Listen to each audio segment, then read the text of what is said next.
Hello guys, ang grammar rules natin today is just simple, okay? So, we will discuss their diminutive, okay? It is the Verkleinerungsform. Verkleinerungsform.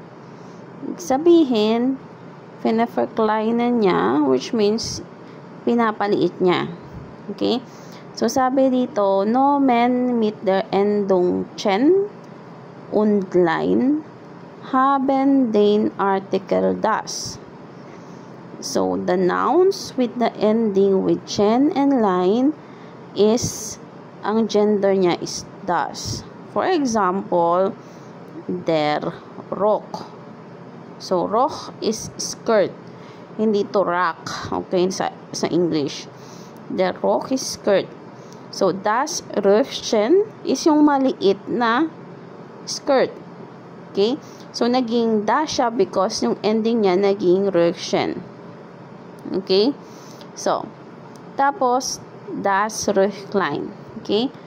Next natin, meistens gibt es einen Vokalwechsel. So, sabi niya, nagkakaroon daw ng vowel changes. So, mga vowel natin is A, O, und U, nagkakaroon ng umlaut. So, zum Beispiel, die Jacke, magkakaroon ng das Jäckchen. So, maliit na jacket. Die Bluse, das Blüschen. Okay? So, die Endung chen und Lein bedeutet etwas klein. So, it means something small. Chen bedeutet auch, man findet etwas hübsch und nett.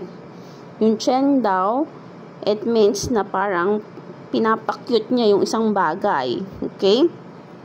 So, ayan. Ganun lang kasimple si diminutive. Verkleinerungsform. Next nating grammatic rule is the Frageartikel und Pronomen welch und Demonstrative Artikel und Pronomen dies, der, das, die. Unahin natin si welch. So, it's a Frage article. Frage is a question. Article, it usually, we have definite and indefinite article. And now, you can have Frage article. Si definite and indefinite article, meron siyang ending. Diba? Kapag, depende sa case. We have nominative, accusative, and dative. So, ganun din itong si welch. So, yung ending niya, it depends sa noun niya at sa case niya. Okay? So, welcher Pullover. Okay? Ngayon, welches Modell, welche Jacke. Okay? Depende yan siya sa noun niya. If it's in nominative, ER. If it's in neuter, ES yung ending. If it's feminine, E. Plural, E. Ganon. So, always, accusative si masculine lang ang nag-change. Welchen, pullover. Okay? So, ngayon naman, si demonstrative article, ito yung tinuturo mo, this. Okay? Tinuturo mo yung isang bagay. So, sabi dito, yan. Yung isang bagay or isang tao ay tinuturo mo. So, it's also an article, which means there's also ending sa kanila. Magiging diese, dieses, diese. So, ang ibig sabihin nun, dapat hindi lang kayo nagre-rely sa definite and indefinite article.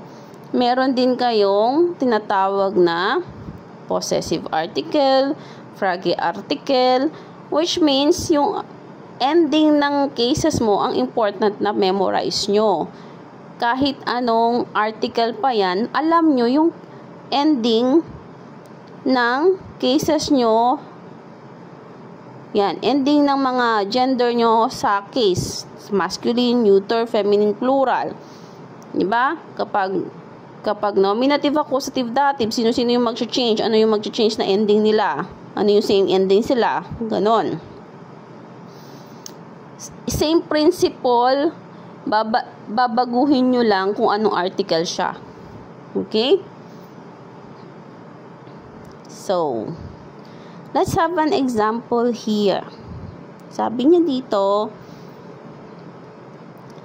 zum Beispiel, welchen Pullover findest du besser? So, which pullover do you find it better? Okay, diesen here. So, this one, it is accusative. Okay, so welcher Bluse passt der Rock? Okay, so dieser. So, this one, anong case yan? It's dative. Kasi feminine tong si Bluse, tapos zu is a dative preposition. Zu welcher Bluse passt der Rock? Zu dieser. Next natin, schau dir die Kleider. Schau die Kleider. Welches gefällt dir am besten?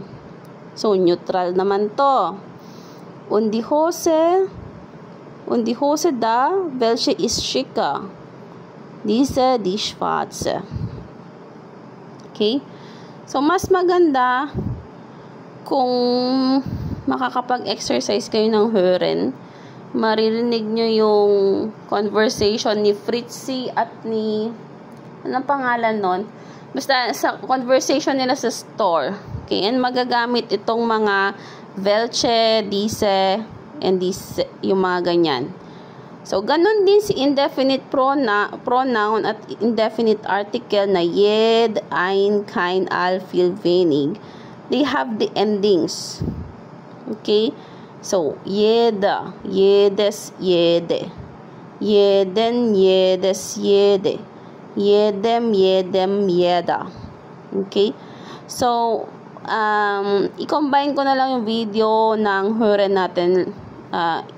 I-play ko yung Hören natin kay Fritzi tsaka dun sa friend niya para marinig nyo tong grammatic rule na to. Okay? Guys, we have the listening part here. Isabella und Fritzi haben verschiedene Geschmäcker. Geschmack ist taste. Geschmäcker plural. Hören Sie das Gespräch in 3a noch einmal. Wie finden Sie was? Notieren Sie. 8 Ausdrücke bleiben übrig. So, here is si Fritzi ang nagsalita dito and si Isabella ang nagsalita dito. Yung gagawin nyo lang guys, ano yung sinabi ni Fritzi about sa article na to at anong sinabi ni Isabella about sa mga articles na to. Article means things, no? Hindi yung definite, indefinite article, ganun hindi yun. So, these are adjectives. Okay? So, mapapansin nyo, gagamitin din maybe ni Fritzi at ni Isabella ang mga tinakel natin kanina. So, diminutive and some demonstrative and frage article. Okay. So, listen and ipe-play ko na. Track 36. Schau mal, Isabella, wir wollen shoppen gehen und schon ist ein Werbeprospekt in der Zeitung. Schau mal, wie findest du denn das Jäckchen mit der Kapuze? Das ist total praktisch. Jäckchen? Na, ich meine diese Sportjacke hier. Aber die Jacke ist nicht warm genug. Die ist doch aus Baumwolle. Stimmt, du suchst ja was Warmes. Ah, vielleicht dann der Daunenmantel. Echt schick und ideal für den Winter in Bayern. Stimmt, und gar nicht teuer. Ja, wirklich nicht. Und ich suche noch einen Pullover für den Herbst. Aus Baumwolle oder Wolle? Ah, schau mal, der dunkelblaue Wollpulli mit dem Rollkragen, der sieht klasse aus. Ja, der schaut echt sportlich aus, aber ich mag keine Rollkragen. Ich möchte lieber diesen Baumwollpulli mit V-Ausschnitt hier. Oh, das Blüschen ist aber hübsch. Findest du nett? Gefällt dir die Bluse wirklich? Ich finde sie total altmodisch, geblümt und mit kurzen Ärmeln. Na, aber das Röckchen ist doch total süß, oder? Fritzi, der Rock ist doch viel zu kurz. Das ist wirklich ein Röckchen. Tja, die Geschmäcker sind eben verschieden. Ja, richtig. Aber wir gehen doch morgen zusammen shoppen, oder? Aber klar doch.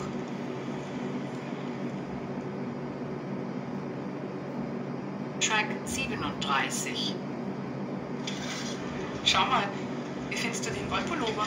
Welchen? Den blauen? Oder meinst du den hellgrünen? Na, diesen hier, den dunkelgrünen. Meinst du, der steht mir? Ich weiß nicht.